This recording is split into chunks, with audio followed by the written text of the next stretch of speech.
ಕೈಪಾಳ್ಯದಲ್ಲಿ ಗೊಂದಲಗಳು ಸೃಷ್ಟಿಯಾಗ್ತಾ ಇದೆ. ಪ್ರಮುಖವಾಗಿ ಡಿಸಿಎಂ ಡಿಕೆ ಶಿವಕುಮಾರ್ ವಿರುದ್ಧ ಸಿದ್ದು ಸವದಿ ವ್ಯಂಗ್ಯವಾಡ್ತಾ ಇದ್ದಾರೆ.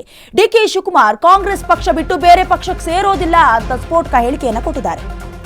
ಡಿಸಿಎಂ ಡಿಕೆ ಶಿವಕುಮಾರ್ ವಿರುದ್ಧ ಸಿದ್ದು ಸವದಿ ಸ್ಫೋಟಕ ಹೇಳಿಕೆ ಕೊಟ್ಟಿದ್ದಾರೆ. ಅಂದ್ರೆ ಡಿಕೆ ಶಿವಕುಮಾರ್ ಕಾಂಗ್ರೆಸ್ ಪಕ್ಷ ಬಿಟ್ಟು ಬೇರೆ ಪಕ್ಷಕ್ಕೆ ಸೇರೋದಿಲ್ಲ, ಇದು ಕಾಂಗ್ರೆಸ್ ಹೈಕಮಾಂಡ್ ಅನ್ನ ಬೆದರಿಸುವ ತಂತ್ರ ಹಾಗೆ ಡ್ರಾಮಾ. ಬಾಗಲಕೋಟೆಯಲ್ಲಿ ಬಿಜೆಪಿ ಶಾಸಕ ಸಿದ್ದು ಸವದಿ ವಾಗ್ದಾಳಿಯನ್ನ ನಡೆಸಿರೋದು. ಮುಖ್ಯಮಂತ್ರಿ ಆಗೋದಕ್ಕೆ ಡಿಕೆ ಶಿವಕುಮಾರ್ ತಂತ್ರ ಮಾಡ್ತಾ ಇದ್ದಾರೆ, ಹಾಗಾಗಿ ಹೇಳಿಕೆ ಕೊಡ್ತಾ ಇದ್ದಾರೆ ಅಂತ ಪರೋಕ್ಷವಾಗಿ ಹೇಳ್ತಾ ಇರೋದು. ಡಿಕೆಶಿ ಅವರ ಮಾತು ಹೃದಯದಿಂದ ಬಂದಿಲ್ಲ, ಎಲ್ಲವೂ ಕೂಡ ಡ್ರಾಮಾ, ಎಲ್ಲ ನಾಟಕ ಅಂತ ಹೇಳ್ತಾ ಇದ್ದಾರೆ.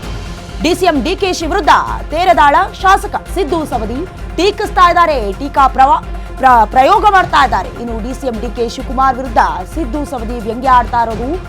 ಡಿಕೆ ಶಿವಕುಮಾರ್ ಕಾಂಗ್ರೆಸ್ ಬಿಟ್ಟು ಬೇರೆ ಪಕ್ಷವನ್ನ ಸೇರೋದಿಲ್ಲ, ಯಾಕಂದ್ರೆ ಮೊದಲಿಂದಲೂ ಕೂಡ ಅವರು ಕಾಂಗ್ರೆಸ್ ಕಾರ್ಯಕರ್ತರಿಂದ ಹಿಡಿದು ಈಗ ಡಿಸಿಎಂ ವರ್ಗೂ ಕೂಡ ಕಂಪ್ಲೀಟ್ ಕಾಂಟ್ರಿಬ್ಯೂಷನ್ ಕಾಂಗ್ರೆಸ್ಗೆ ಕೊಟ್ಟಿರೋದ್ರಿಂದ ಇದೆಲ್ಲ ಡ್ರಾಮಾ ಅಂತ ಹೇಳಿಕೆ ಕೊಟ್ಟಿರೋದು. ಬನ್ನಿ ಏನ್ ಹೇಳಿದ್ದಾರೆ ನೋಡ್ಕೊಂಬರೋಣ. ನಮಗೆ ತಿಳಿದ ಮಟ್ಟಿಗೆ ಡಿಕೆಯನ್ನು ಕಾಂಗ್ರೆಸ್ ಬಿಟ್ಟು ಬರಂಗಿಲ್ಲ, ಇದನ್ನು ಹೇಳ್ಬೋದು. ಅವರು ತಮ್ಮ ಬ್ಯಾಳಿ ಬೇಯಿಸ್ಕೊಳಕ ಈ ರೀತಿ ಡ್ರಾಮಾ ಮಾಡ್ತಿರ್ಬೇಕು ವಿನಃ ಅವ್ರಿಗೆ ಕಾಂಗ್ರೆಸ್ ಬಿಟ್ಟು ಬಿಜೆಪಿ ಬರುವಂತದ್ದು ಬಹಳ ದುರ್ಲಭ. ನನ್ನ ವೈಯಕ್ತಿಕ ನಿರ್ಣಯ ದುರ್ಲಭ ಹೆಂಗಾರೆ ಆಗಲಿ.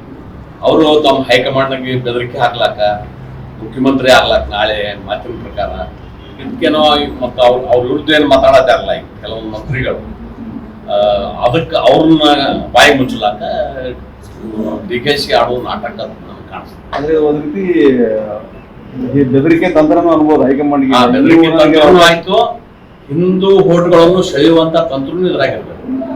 ಎಲ್ಲ ಮಾಸ್ ಆಗಿ ಬಿಜೆಪಿ ಹೋಗಬಾರ್ದು, ನಾವು ಹಿಂದೂಗಳು ತೋರಿಸ್ಲಾಕ ಆ ರೀತಿ ರಾಜಕೀಯ ತಂತ್ರ ಇರ್ಬೇಕು. ಅದ ಒಂದ್ ಕಡೆ ಮಲ್ಲಿಕಾರ್ಜುನ ಖರ್ಗೆ ಅವರು ಮಹಾಕುಂಭಕ್ಕೆ ಹೋದ್ರೆ ಏನ್ ಪುಣ್ಯ ಬರ್ತಾನಂತ, ಇನ್ನೊಂದ್ ಕಡೆ ಡಿಕೆ ಹೋಗಿ ಅರ್ಥ ಮಾಡ್ಕೊಂಡು